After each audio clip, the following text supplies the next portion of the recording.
Hello and welcome to the management classes. आज इस video में हम लोग Rostow model of economic growth पर बात करेंगे।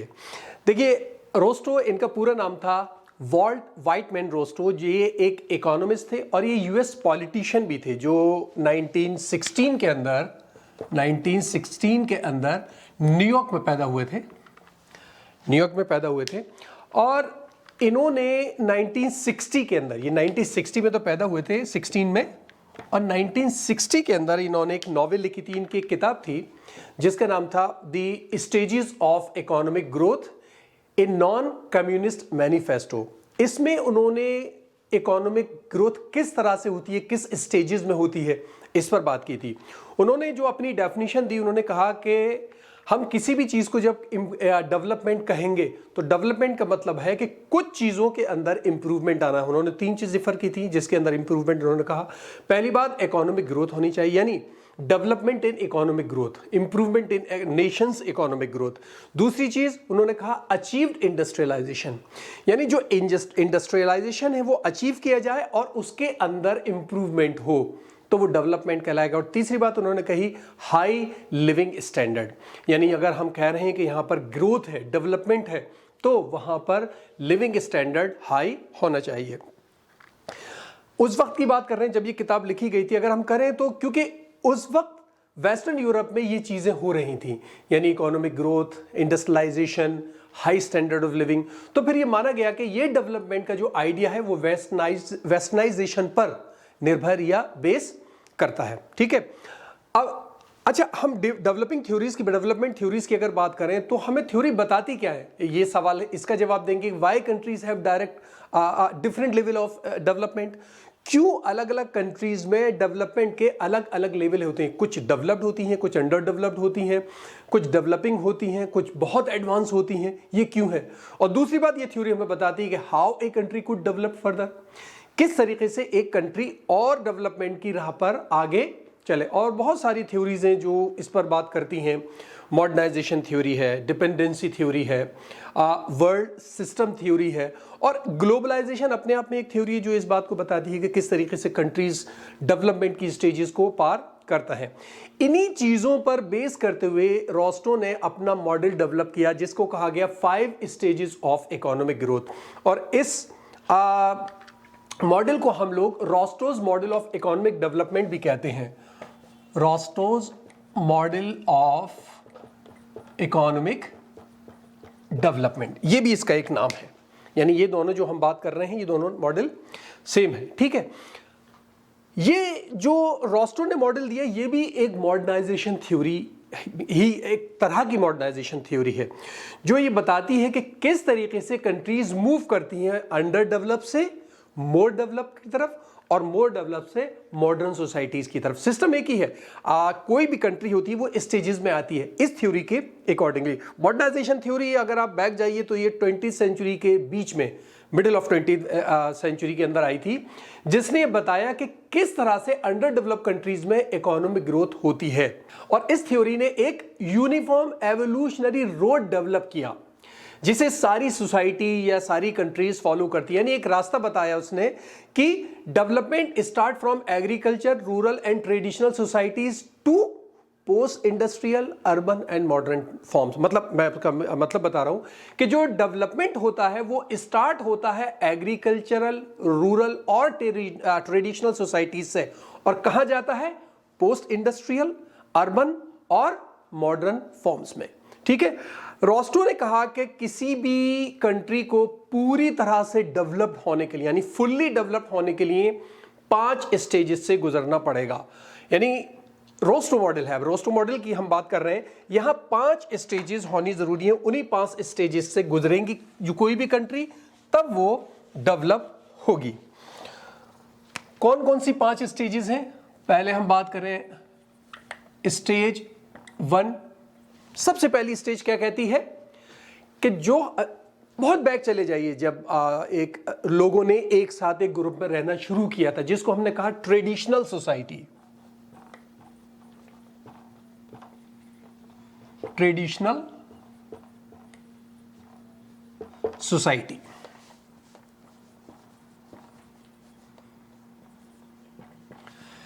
ट्रेडिशनल सोसाइटी जैसे मैंने बताया, जैसे जहां से रहना शुरू किया था हम लोगों ने, ग्रुप में रहने लगे और एक दूसरे को समझने लगे और बिजनेस करने लगे, ठीक है। ट्रेडिशनल सोसाइटी जब डेवलप हुई तो हम आगे pre condition for take off में, pre condition for take of.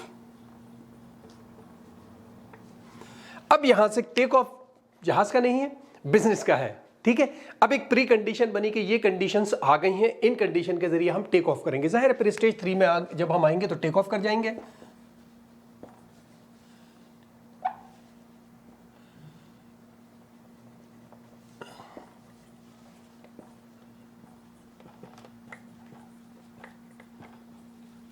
Take off कर गए अब हमारा बिजनेस यहां से चालू हो गया।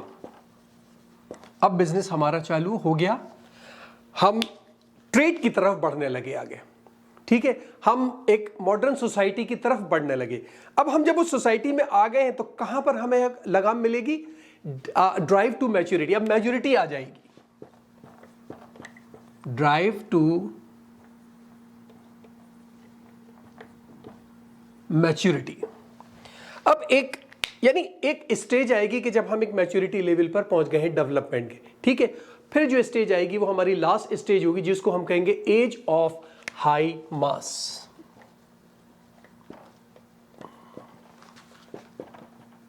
एज ऑफ हाई मास, ठीक है। अब इनको हम एक एक करके थोड़ा सा इनकी डिटेल लेते हैं कि आखिर ये कौन सी है। अब अगर हम सबसे पहली बात करें तो ट्रेडिशनल सोसाइटी, ये सोसाइटी कैरेक्टराइज की जाती है रूरल, एग्रीकल्चरल और सबसिस्टेंस सोसाइटी आप या सबसिस्टेंस इकोनॉमी कहिए, जिसको हम कहते हैं सर्वाइवल है। पका रहे खा रहे, उगा रहे खा रहे, बना रहे खा रहे, इसको हम लोग सबसिस्टेंस कहते हैं, ठीक है। बहुत ही लिटिल ट्रेडिंग है, या कह लिए ट्रेडिंग या कनेक्शन लिटिल है या नहीं है। यहां तक कि ये जो जितनी भी इसमें सोसाइटीज हैं, नेशंस हैं, वो अपना ही काम कर रहे हैं, अपना कमाते हैं, अपना खा लेते हैं। और जो सिस्टम सोसाइटीज के अंदर चल रहा है वो भी बार्टर सिस्टम होता है। बार्टर सिस्टम पढ़ा होगा आप लोगों ने, जहां पर जब मनी नहीं थी तो चीजों से चीजें एक्सचेंज की जाती थी। तो जो कॉमन प्रैक्टिस इसके अंदर हुआ करती थी वो बार्टर सिस्टम था। मनी जब तक एग्जिस्टेंस में नहीं आई थी, जो भी चीजें थी वो लेबर इंटेंसिव थी। टेक्नोलॉजी तो थी नहीं ना, टेक्नोलॉजी तो समझ लीजिए कि थोड़ी बहुत चीजें, आप किसी चीज को कूटना है तो कोई हथौड़ी ले लीजिए, कुछ ले लीजिए। तो ये एक छोटी टेक्नोलॉजी थी, यानी एक टेक्नोलॉजी ये समझिए नहीं के बराबर थी। जो भी चीज हमारे पास थी वो सारी की सारी लेबर इंटेंसिव थी। रोस्टो ने इस स्टेज को लिमिटेड स्टेज कहा। रोस्टो ने कहा कि ये बहुत ही लिमिटेड स्टेज है, इसके अंदर बहुत ज्यादा एक्सपेंशन नहीं हो पाएगा, क्योंकि यहां पर चीजें बहुत ही एक जगह पर कन्फाइन की हुई हैं। आप एग्जाम्पल ले लीजिए, आज भी सब सहारा अफ्रीका की कंट्रीज हैं बहुत सारी, वो इसी स्टेज पर हैं। और स्मॉलर पैसिफिक आइलैंड्स हैं। आप जाइए उस पर गूगल पर जाकर ढूंढिए, यहाँ देखिए तो आपको ये सारी इस तरह की कुछ कम्युनिटीज आपको अब भी मिलेंगी। दूसरा आ जाता है आपका stage 2, pre condition for take off. यहां पर अर्ली मैन्युफैक्चरिंग स्टार्ट हो जाती है, यानी अब लोग मैन्युफैक्चरिंग करना सीख रहे हैं।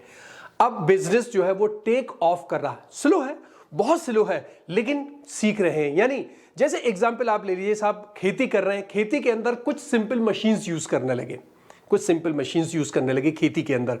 पहले तो वो हड्डी और लकड़ियों से किया करते थे, अब मान लीजिए मेटल की कोई चीज बनाकर शुरू कर दी है। अब तो एडवांस हो गई हैं, ट्रैक्टर और बहुत सारी मशीनें हैं। हम इस स्टेज की बात कर रहे हैं, बहुत ये सब चीजें नहीं थी, बहुत ही सिंपल टेक्नोलॉजी थी, लेकिन टेक्नोलॉजी आने लगी थी।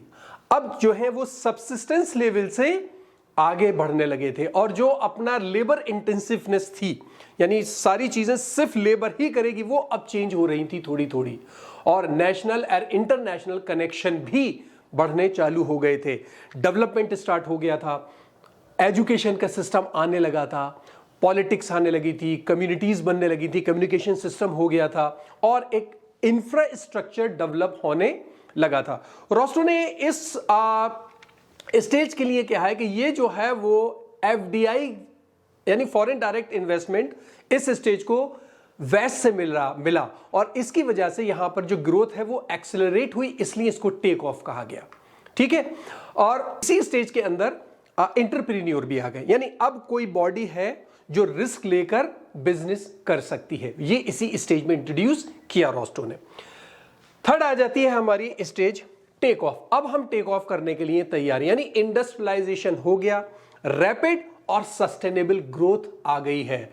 इस स्टेज के अंदर जो एंटरप्रेन्योर हैं वो एक एलाइट कम्युनिटी बन गई है। वो वाइटल है, इंपॉर्टेंट है कि साहब एंटरप्रेन्योर्स हैं, वो अब रिस्क लेंगे, इन्वेस्टमेंट करेंगे और हमारा बिजनेस आगे चलेगा। अब चीजें इस स्टेज में आ गए, क्योंकि अब इंडस्ट्रियलाइजेशन हो गया तो अब प्रोडक्ट प्रोड्यूस किए जा रहे हैं और सिर्फ अपनी ही कंट्री में नहीं, दूसरी कंट्रीज में जाकर भी बेचे जा रहे हैं। दूसरी बात, इस स्टेज के अंदर हमने ये भी जाना कि अर्बनाइजेशन स्टार्ट हो गया। अर्बनाइजेशन का क्या मतलब है? शहरों के अंदर जॉब निकल रही हैं, तो जो रूरल एरिया के लोग हैं वो अर्बन एरियाज में आ रहे हैं, यानी माइग्रेट कर रहे हैं towards the factories in cities, क्योंकि वहां फैक्ट्रीज हैं सिटीज में और उनके अंदर जॉब्स हैं। अब इंफ्रास्ट्रक्चर इंप्रूव किया जा रहा है, इंडस्ट्रीज जो है वो बाकायदे बिल्कुल इंटरनेशनलाइज बन गई हैं, इन्वेस्टमेंट टेक्नोलॉजी में किया जा रहा है, बहुत हाई इन्वेस्टमेंट टेक्नोलॉजीज के अंदर किया जा रहा है और जो पॉपुलेशन है किसी भी कंट्री की वो वेल्दी हो रही है, पैसे वाले लोग हो रहे हैं, उनका स्टैंडर्ड ऑफ लिविंग ऊपर बढ़ रहा है। यानी इस स्टेज में मान के चलिए तो रोस्टो ने कहा है कि थाईलैंड को अगर आप देखिए तो वो इसी स्टेज में जा रहा है, क्योंकि अब वो डेवलप हो गया है, ठीक है, टेक ऑफ कर रहा है स्पीड में। चौथी आ जाती है ड्राइव टू मैच्योरिटी, यानी अब हम लोग एक स्टेज पर आ रहे हैं जहां के अब हम फुल्ली डेवलप हो गए हैं, वो मैच्योरिटी आ गया। ये प्रोसेस थोड़ा स्लो हो जाता है, जो स्टेज है इसकी ये थोड़ी स्लो हो जाती है। यहां पर जो हमारी जितनी भी चीजें हैं जो डेवलपमेंट कर रही हैं वो एक्सटेंड करती हैं। ये जो हो रहा है डेवलपमेंट उसमें अब टाइम लगना शुरू हो जाता है, क्योंकि हम एक जगह पहुंच चुके हैं। अब वो स्लो हो जाता है, अब उसमें टाइम टेकिंग सिस्टम शुरू हो जाता है। यहां आकर अब ये कहा जाता है कि जो इकोनॉमी है वो सेल्फ सस्टेनिंग है। अब वो अपने आप अपनी चीजों को सपोर्ट कर सकती है। जो हमारी ग्रोथ है इस स्टेज में आकर कहते हैं कि वो नेचुरली है, यानी इंडस्ट्रीज अब अपने आप डेवलप कर रही हैं आगे। एग्रीकल्चर जो प्रोडक्शन है वो कम हो रहा है और इंडस्ट्रियलाइजेशन चल रहा है, इन्वेस्टमेंट इंक्रीज हो रहा है, टेक्नोलॉजी इंप्रूव की जा रही है, स्किल्स आ रहे, डाइवर्सिटीज आ रही है स्किल्स में, और अर्बनाइजेशन बहुत ही ज्यादा इंटेंसिफाई कर रहा है और इंफ्रास्ट्रक्चर के अंदर इंप्रूवमेंट फर्दर देखा जा रहा है। और जाहिर है जब ये सारे काम होंगे तो स्टैंडर्ड ऑफ लिविंग भी बढ़ेगा। तो यहां पर आने के बाद कहा जाता है कि अब मैच्योरिटी आ गई, अब जो डेवलपमेंट होगा उसमें बहुत ज्यादा काम करने की जरूरत नहीं है, नेचुरली डेवलपमेंट होता चला जाएगा। इस स्टेज में रोस्टो ने चाइना को रखा है, कहा है कि चाइना के अंदर जो इस वक्त ग्रोथ है वो लोग उस स्टेज पे पहुंच गए हैं कि अब बस वो ग्रोथ ही की तरफ चल रहे हैं, ठीक है। पांचवी और आखिरी स्टेज है एज ऑफ हाई मास। ये फाइनल स्टेज है रोस्टो मॉडल की, जहां पर many western and developed nations lie. ये वो स्टेज है जहां पर आप यूके है, जर्मनी है, यूएस है, रोस्टो के मुताबिक ये वो कंट्रीज हैं जहां पर है, यानी यहां पर कैपिटलिस्ट पॉलिटिकल सिस्टम काम कर रहा है। अब ये लोग बहुत ऊपर चले गए हैं, एक कैपिटलिस्ट सिस्टम बन गया है कि बस पैसों को इन्वेस्ट कीजिए और कमाइए। Political system, capitalist political system बन गया है। जो प्रोडक्शन है वो बहुत हाई है, सिर्फ प्रोडक्शन हाई नहीं है, हाई क्वालिटी ऑफ प्रोडक्शन को कहा जाता है। कंजम्पशन बहुत ज्यादा हाई है और जो सर्विस सेक्टर है वो डोमिनेंट है। सर्विस सेक्टर जिसको हम लोग टर्शरी सेक्टर कहते हैं, होते हैं ना तीन सेक्टर, प्राइमरी खेती बाड़ी, सेकेंडरी जो इंडस्ट्रीज होती हैं, टर्शरी जो होती है वो सर्विस सेक्टर होती है। तो जो हमारे टर्शरी सेक्टर है वो इकोनॉमी का पार्ट बनता चला जा रहा है, यानी अब रिटेल में इन्वेस्टमेंट ज़्यादा हो रहा है, फाइनेंस में ज़्यादा हो रहा है, लीजर्स जो होते हैं साहब वो क्लब बन रहे हैं, ये सब हो रहा है, इनमें ज़्यादा हो रहा है, और जो पब्लिक सर्विसेज होती हैं इनके अंदर ज़्यादा हो रहा है, और जो कंजम्पशन है वो बियॉन्ड द नेसेसिटी पहुंच गया। बियॉन्ड द नेसेसिटी कंजम्पशन का सिंपली मतलब है कि अब हम लग्जरी की तरफ बढ़ गए हैं, यानी एक आदमी को चलने के लिए किसी चीज की जरूरत है, साइकिल ले ली, मोटरसाइकिल ले ली, कार ले ली, नहीं, इस स्टेज में अब वो कार जो है वो BMW होनी चाहिए, रोल्स रॉय होनी चाहिए, है ना। यानी इस स्टेज में अब हम मास प्रोडक्शन की तरफ ऊपर चले जा रहे हैं कि हमारे पास बहुत ही ज्यादा प्रोडक्शन हाई है और हाई क्लास में चले जा रहे हैं। ये वो स्टेज है। ठीक है, ये बेसिकली आपकी रोस्टो की थ्योरी है डेवलपमेंट की। अब इसको टॉपिक को पूरा करने के लिए इसके कुछ एडवांटेजेस और डिसएडवांटेजेस हैं, उनको हम ऐसे ही डिस्कस कर लेते हैं। मैं बस ऐसे ही डिस्कस करूंगा थोड़े से, और आप देख लीजिएगा किसी भी सोर्स से इसको। पहले हम देखें इस थ्योरी की एडवांटेजेस क्या है।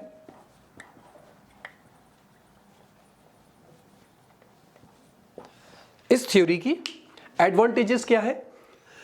सबसे पहली बात कही जाती है कि ये सपोर्ट करती है अंडर डेवलप्ड कंट्रीज को। ये थ्योरी बताती है अंडर डेवलप्ड कंट्रीज को कि आप कहां हैं और आप कैसे डेवलप करेंगे। ये एक तरह का फ्रेमवर्क देती है इन कंट्रीज को। आप अपनी कंट्रीज को देखिए कि आप किस स्टेज में हैं, ताकि आपको ये आइडिया हो और आप आगे उसको डेवलप करने के लिए काम करें। ठीक है, तीसरी बात, ये बात बताती है कि आप इकोनॉमिक वर्ल्ड जो आज है उसमें आपकी स्टेट क्या है, यानी it provide some understanding of the state of the economic world today. दुनिया में आपकी रैंकिंग कहां पर जा रही है। ठीक है, और ये आपको ये भी बताती है कि क्यों कुछ कंट्रीज पावरफुल होती हैं दूसरों से, या आपकी कंट्री कितनों से पावरफुल है इकोनॉमिकली और कितनों से नहीं। ठीक है, ये एडवांटेजेस हो गई। अब डिसएडवांटेजेस ले लीजिए या क्रिटिसिज्म ले लीजिए। क्रिटिसिज्म काफी है। देखिए, पहली बात जो रोस्टो की ये थ्योरी है, इसको क्रिटिसाइज किया जाता है। उन्होंने कहा कि फर्स्ट स्टेज नॉट नेसेसरी। पहली जो स्टेज है जिसके अंदर कहा गया कि साहब बिल्कुल एक वो सोसाइटी चली जा रही है, वहां माना गया कि ये स्टेज सारी कंट्रीज के डेवलपमेंट में जरूरी नहीं है। क्यों? क्योंकि आप कनाडा का एग्जाम्पल लीजिए। कनाडा कभी भी ट्रेडिशनल स्टेज में नहीं गया। कनाडा में आप देखिए कि वहां जब शुरू हुआ वो पहले से कम सेकंड स्टेज में था, वहां ट्रेडिशनल वो नहीं थी। तो कहा गया कि साहब जरूरी नहीं है। और दूसरी बात आप ये भी देखिए, इस बात पे भी इसको क्रिटिसाइज किया गया कि कैटेगरिकली 5 स्टेजेस दी हैं रोस्टो ने, लेकिन कभी कभी ऐसा होता है क्रॉस ओवर हो जाता है। कोई कंट्री फर्स्ट में है, थर्ड में आ गई, कोई सेकंड में है, डायरेक्ट फोर्थ में आ गई, एकदम से डेवलपमेंट हो गया, है ना। जरूरी नहीं है कि हर कंट्री इन 5 स्टेजेस से ही गुजरे तभी डेवलप होगी। ठीक है, दूसरी बात, इस मॉडल ने सिर्फ ये दिखाया पहली स्टेज से दूसरी, दूसरी तेरी करके 5 तक। भाई कुछ कंट्रीज के अंदर प्रॉब्लम होती है, वापस आ जाती हैं। यहां बैकवर्ड तो दिखाया नहीं इसके अंदर पूरा, कि कोई कंट्री है वो थर्ड स्टेज में है, कुछ प्रॉब्लम्स आई सेकंड में आ गई। यहां पर सिर्फ हम आगे बढ़ते चले जा रहे हैं। और दूसरी बात, यहां डेवलपमेंट के लिए सिर्फ मैन्युफैक्चरिंग इंडस्ट्रीज के लिए कहा गया है, जैसे टेक्सटाइल है, ट्रांसपोर्ट, इंफ्रास्ट्रक्चर, और भी बहुत सारी इंडस्ट्रीज हैं जो कि डेवलपमेंट में काम करती हैं। जरूरी नहीं है कि साहब सिर्फ और सिर्फ मैन्युफैक्चरिंग ही होना चाहिए। और ये भी कहा जाता है कि यहाँ पर बहुत सारे अगर आप देखें कंट्रीज के, तो कोई बहुत ज़्यादा एम्पेरिकल या आपके पास एविडेंसेस नहीं है इस मॉडल को साबित करने के लिए कि ये ठीक है। कुछ हैंडफुल ऑफ कंट्रीज हैं जहाँ पर इसको दिखाया जाता है कि ये रिलायबल है। और आखिर में जो सबसे ज़्यादा क्रिटिसाइज की जाती है वो की जाती है एनवायरमेंटलिस्ट के जरिए। एनवायरमेंटलिस्ट ये बात कहते हैं कि साहब आप जब फाइनल स्टेज में जा रहे हैं तो ठीक है, आपने एक मास कंजम्पशन को एम्फेसाइज किया है कि रिसोर्सेज का मास कंजम्पशन हो रहा है, लेकिन आप ये सोचिए उस स्टेज के अंदर क्लाइमेट क्राइसिस भी आते हैं। जब मास कंजम्पशन हो रहा है तो मास प्रोडक्शन भी हो रहा होगा और उससे गैसेज और सब केमिकल्स ये सब भी निकल रहे होंगे। तो उन्होंने कहा कि ये जो बताया गया है इसके अंदर प्रॉब्लम्स क्या आ रही हैं, क्लाइमेट में क्या प्रॉब्लम हो रही है, कि ये चीज़ का कहीं डिस्कशन नहीं किया गया, सॉल्यूशन तो दूर की बात है। ठीक है, तो यही इस मॉडल की एडवांटेजेस या क्रिटिसिज्म है। मॉडल आसान है, बस स्टेजेस को समझ लीजिए तो चीज़ें समझ में आ जाती हैं। तो मुझे उम्मीद है समझ में आया होगा। कोई प्रॉब्लम हो तो मुझे कमेंट बॉक्स में बताइएगा। इस वीडियो में इतना ही। Thank you so much.